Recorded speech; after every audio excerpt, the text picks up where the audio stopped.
नमस्कार दोस्तों, पिछले वीडियो में हमने यह जाना था कि वो कौन सी दिशा होती है हमारे घर की, जहां यदि मुख्य द्वार बना दिया जाए तो उस घर में पुत्र संतान के जन्म की तुलना में कन्याओं का जो जन्म है वो अधिक संख्या में पाया गया है, जैसा कि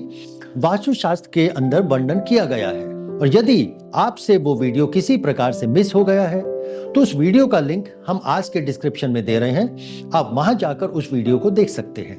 आज के वीडियो में हम आपको ये बताएंगे कि वो कौन सी दिशा होती है हमारे घर की जिसको पितरों का स्थान कहा गया है, और ये जो पितरों का जो स्थान है इसका क्या महत्व होता है संतान प्राप्ति के इस सफर में। और यदि ये स्थान दूषित हो जाए, यानी कि यहाँ पर कोई दोष आ जाए, तो उसका प्रभाव किस प्रकार से उस माँ के ऊपर पड़ता है जिसने गर्भ धारण किया है, और उस संतान के ऊपर पड़ता है जो पल रही है उस गर्भ के अंदर। तो चलिए हम स्टार्ट करते हैं आज का वीडियो। नमस्कार, मैं Arun Verma, numerologist and vastu consultant, आपके लिए लेकर आ रहा हूं वो सारी जानकारी जो उस दिशा से जुड़ी है जो पितरों का स्थान होता है और कैसे वो संतान प्राप्ति के लिए सहायक हो सकती है। देखिए, हमारे घर में एक दिशा है साउथ वेस्ट, जिसको दक्षिण पश्चिम के नाम से भी जाना जाता है। ये एक ऐसी दिशा है जहां पर पितरों का निवास स्थान जो है बताया गया है, यानी कि यहाँ पर एक तरीके से पितरों का वास रहता है। और जब इस दिशा में दोष लगता है तो वहां से पितृ दोष भी मिलने शुरू हो जाते हैं। और ये वही सारे के सारे पितृ दोष होते हैं जिन पितृ दोष को लेकर उस घर में जब संतान आती है तो आपने अक्सर सुना होगा कई बार कि भाई कि आपकी कुंडली में तो पितृ दोष है। तो ये जो पितृ दोष है ये वही होता है कि जब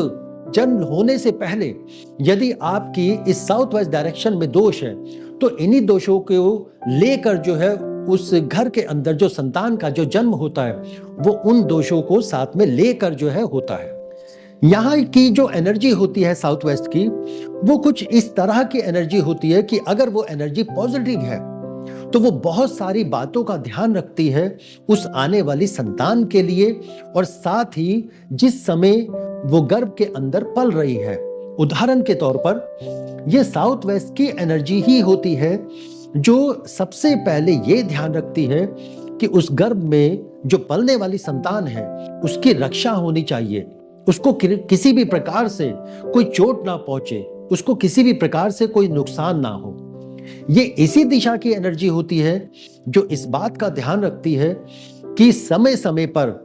माँ के लिए क्या क्या पोषण जरूरी है, उस गर्भ में पलने वाली संतान के लिए क्या क्या पोषण जरूरी है, और उसको वो सारे की सारी चीजें देना जो उसके लिए जरूरी है उसकी ग्रोथ के डेवलपमेंट के लिए। ये सारी की सारी चीजें अपने आप इस दिशा से मिलने वाली एनर्जी ये सब अरेंजमेंट करती रहती है। इसके साथ साथ ये साउथ वेस्ट की ही एनर्जी है जो इस बात का ध्यान रखती है कि गर्भ में पलने वाली जो संतान है उसको कब कौन से संस्कार मिलने चाहिए। देखिए, संस्कार दो तरह के होते हैं, एक होता है जो जन्म लेने के बाद दिए जाते हैं, और एक होता है जो जन्म लेने से पहले ही जो है उस संतान को मिल जाते हैं।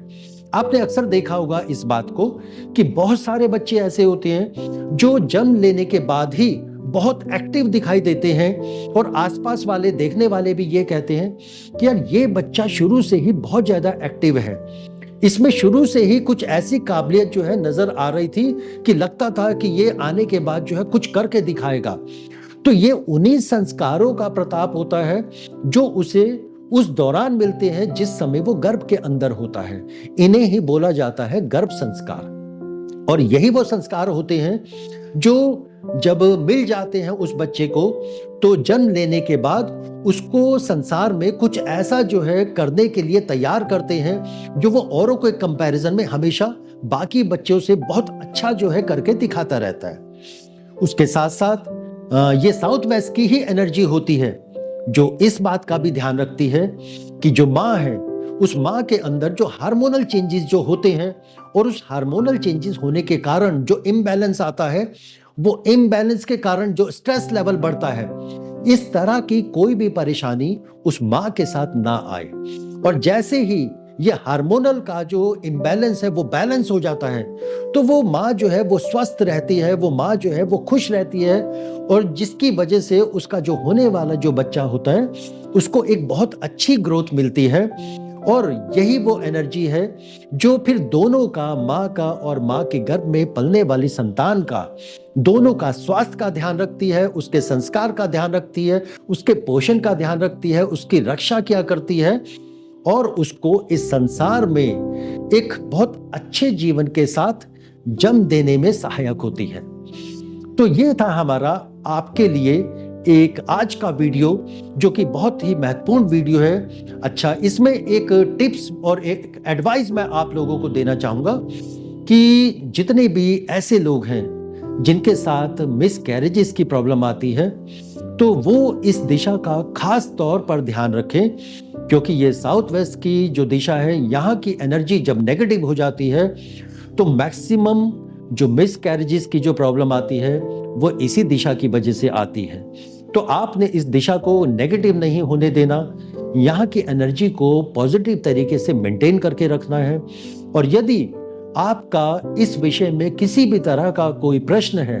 तो आप उसको कमेंट में पूछ कर लिख सकते हैं हमसे, और हम उसका जवाब आपको अगले वीडियो में जरूर देंगे। और हम कोशिश करेंगे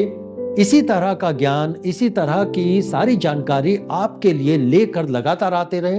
ताकि आपका ये जो सफर है एक माँ बनने का, जो कि बहुत ही खूबसूरत सफर है, ये जर्नी आपकी बहुत सेफ्टी के साथ और बहुत ही जो है एक हैप्पीनेस के साथ पूरी हो। तो आज के वीडियो में केवल इतना ही। अगला वीडियो हमारा हर बृहस्पतिवार सुबह 11 बजे और हर शनिवार शाम को 6 बजे हम आपके लिए लेकर आएंगे। अगर आपको यह वीडियो पसंद आया है, ये कंटेंट पसंद आया है, तो आप हमें सब्सक्राइब जरूर करें, हमें लाइक जरूर करें। तो मिलते हैं अगले वीडियो में, तब तक के लिए धन्यवाद।